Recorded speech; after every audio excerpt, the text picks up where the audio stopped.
Summer is over and now school bells are beginning to ring throughout the area, signaling return to school for students in our region. The MTA plays a big part in providing transit services necessary to get students to school. An important part of this effort is MTA encouraging good student behavior on buses and trains with its Ride, Respect, and Relax campaign.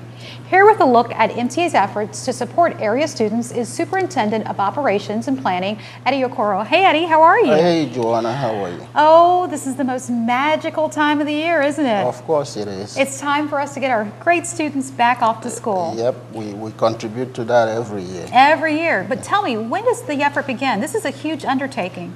Believe me, it's an all-year thing. So it doesn't just stop when they start. You start planning immediately. Yeah, because they have summer programs and other programs that will be going on after school lets out. Also, after school lets out, we actually go into overdrive to try to put things together in place for the next year. Now, what goes into evaluating the amount of service? Because you can't just throw buses out there. How do you know, like, how many buses need to be in this area as opposed to this side of town? The city sends us the school system sends us a list of eligible students, and with zip codes letting us know what part of the city they come from.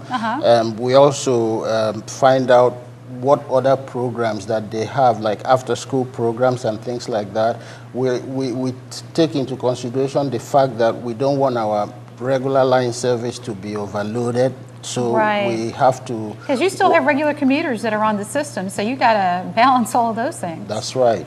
Yeah, so you're telling me that that level of intricacy is going on. You're getting zip codes, student volume numbers, the travel patterns. That's a lot of planning. That's right. We need all that to make sure we get the students to the proper places. Well, I have a question for you. Now, if the students or the families, they call up the schools and the schools will tell them what buses come to the schools, or how do they, or they just call up MTA and go on the website and find out what buses come in their community to be able to figure out how to get to their schools? Well, what happens is before the school year starts, in fact, as we speak here, we have already distributed the service that each school will get. So the schools already know what's coming to them, they know what's going to be in the area, and do they share that with the students? Yeah, we send it because they send it home to the parents. Oh, well, that's great. Kids. That makes it easy for you guys. That's right. But I mean, we still get calls. Some people that didn't quite work out for them. Well, I want to get into something that's a little touchy, and that's the whole Ride, Respect, and Relax campaign. That's where the MTA has asked students that when they're on our system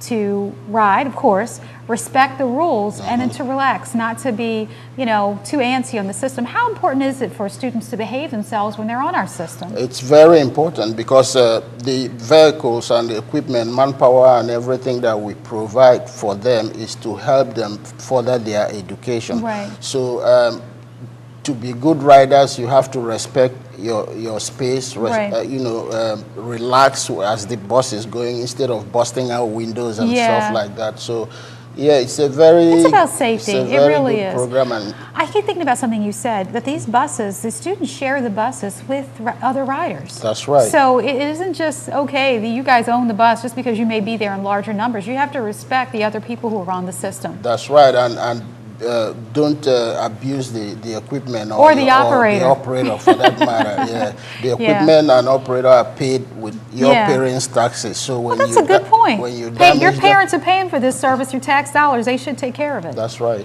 That's a very new perspective. Now, how early you said the earliest schools start about 7 o'clock, 6 o'clock? You start rolling out buses. About 7:45. Wow. That's their taking time. So we have to get them there and give them enough time to get out the buses and get to class. Well, I guess then my next question is, do we know what the hours are that students ride? How early can students start riding the system? Is it 6 in the morning? 6 in the morning until about 8 p.m. Oh, that's amazing. So from 6 to 8 p.m. students can ride our system. And I guess they extended those hours for students who are part of like school activities and things like that. After school programs, yeah. Okay, so if parents want to get information, they can just visit our website. Visit our website or call 539-5000. That sounds like a great plan. Well, Eddie, thank you so much, and I wish you a successful school year in planning and getting those students there. Thank you, I know Joanne. my students will be on the system. They are welcome.